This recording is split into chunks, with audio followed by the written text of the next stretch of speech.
हर हर महादेव। नमस्ते, प्रणाम। तो जो भी हमसे हमारे बड़े लोग देख रहे हैं, सब लोग का चरण स्पर्श कर रही हूँ। जो छोटे लोग हैं, मेरी तरफ से ढेर सारा प्यार आशीर्वाद है।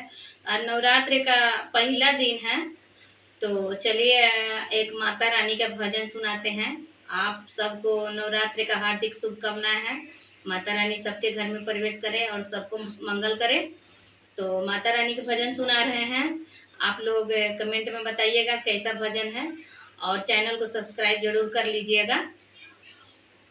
मैया रउर छोटी मंदिर वानी हुरी गोड़ा कैसे को लागू जी। मैया रउर छोटी मंदिर वानी हुरी गोड़ा कैसे को लागू जी।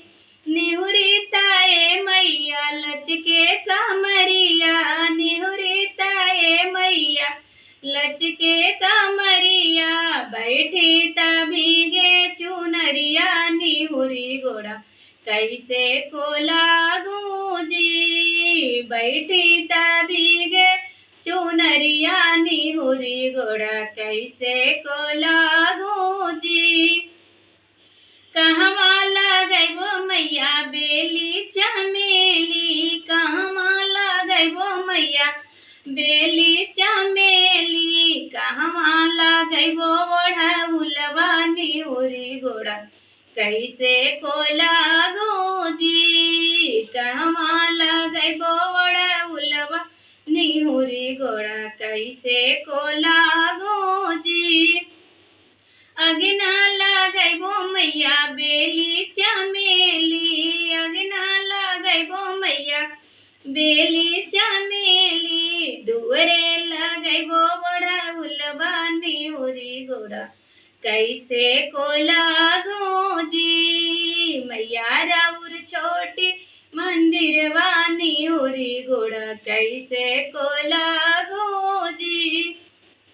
कथिए पटैबो मैया बेली चमेली, कथिए पटैबो मैया बेली चमेली, कथिए पटैबो ओढ़ौलवा निहुरी गोड़ा कैसे को लागू जी। कथिए पटैबो ओढ़ौलवा निहुरी गोड़ा कैसे को लागू जी।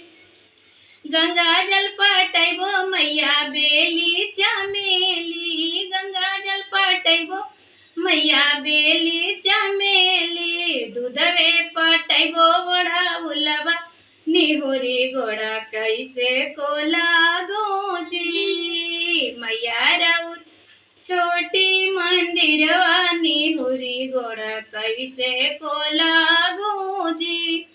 निहुरी ताए मैया लचके कमरिया, निहुरी ताए मैया लचके कमरिया, बैठी तभीगे चुनरिया निहुरी गोड़ा कैसे को लागू जी। बैठी तभीगे चुनरिया निहुरी गोड़ा कैसे को लागू जी।